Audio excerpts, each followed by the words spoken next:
Praise the lord. ప్రభు అయిన యేసుక్రీస్తు నామమున మీ అందరికీ శుభములు తెలియపరుస్తున్నాను. మరి ఈరోజు పరిశుద్ధాత్మ దేవుడు మీకిస్తున్నటువంటి వాగ్దానము, యెహోవా నీ ప్రాణమును కాపాడును. ఆమేన్. ఈ రోజుల్లో కోవిడ్ తర్వాత అంటే కరోనా తర్వాత చాలామందికి ప్రాణం విలువ తెలిసొచ్చిందని చెప్పొచ్చు. అంత మాత్రమే కాదు కానీ ఆహార విషయంలో, ఆరోగ్య విషయంలో ఒకంత శ్రద్ధ వహిస్తున్నారని కూడా చెప్పుకోవచ్చు. ఇంకొంతమంది ఆయా సంభవాల్లో, ఆయా సిచ్యువేషన్స్ గుండా వెళ్ళి చనిపోయినప్పుడు, లైక్ యాక్సిడెంట్లో చనిపోయినప్పుడు, లేదా ఫ్లడ్స్లో చనిపోయినప్పుడు, భూకంపాలు వచ్చినప్పుడు చనిపోయినప్పుడు, వరదల్లో చిక్కుకొని ఉండి చనిపోయినప్పుడు, అనారోగ్య పాలై చనిపోయినప్పుడు, అవన్నీ చూసినప్పుడు ఒకంత ప్రాణం మీద భయం కలుగుతూ ఉంది. But let me tell you one thing అండి.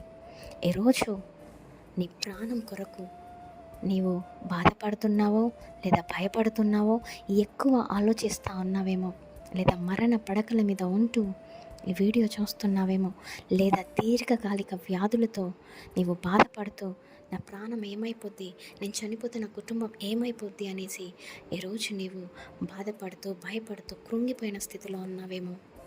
దేవుడు ఈరోజు నీతోనే మాట్లాడుతూ ఉన్నాడు. ఆయన నీ ప్రాణమును కాపాడుతాడు.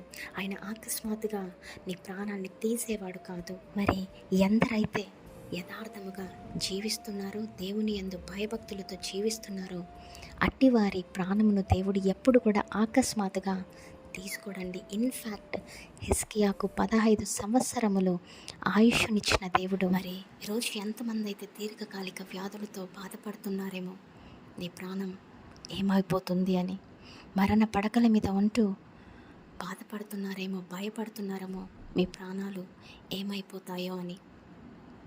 ఓ మరణమా నీ ముల్లెక్కడా, ఓ మరణమా నీ విజయం ఎక్కడా?